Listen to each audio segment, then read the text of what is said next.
আসসালামু আলাইকুম রহমতুল্লাহি ওয়া বারাকাতুহু। আজকে আমরা হযরত ওমর রাদিয়াল্লাহু তাআলা আনহু ও এক বিদ্যার আশ্চর্য ঘটনা সম্পর্কে আলোচনা করব।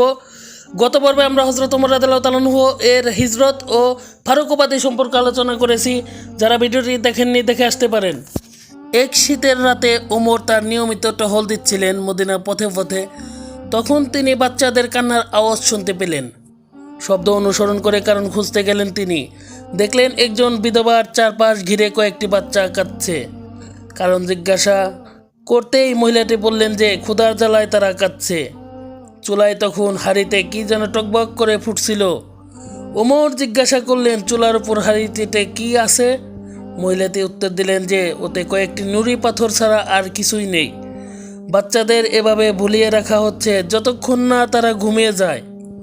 মহিলাটি খলিফার বিরুদ্ধে অবহেলার অভিযোগ তুললেন। ওমরের দু চোখ বেয়ে পানির ধারা নেমে এলো। তিনি বাইতুল মালে ছুটে গেলেন এবং সেখান থেকে আটার বস্তা ও তেল পিঠে করে বয়ে নিয়ে এলেন। নিজে ফু দিয়ে আগুন জ্বালিয়ে খাবার তৈরি করে বাচ্চাদের খাওয়ালেন। তারপর তিনি মহিলাটিকে বললেন বাইতুল মাল থেকে সে যেন তার প্রতিদিনের চাহিদা অনুযায়ী খাবার নিয়ে আসে।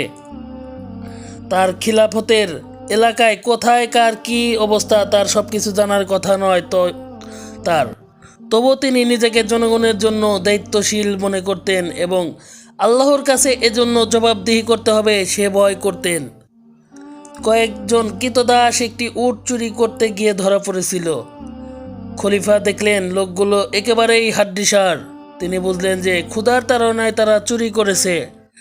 তাদের শাস্তি দেওয়ার বদলে তিনি তাদের মালিককে ভর্ৎসনা করলেন তাদেরকে যথেষ্ট পরিমাণে খেতে না দেওয়ার জন্য।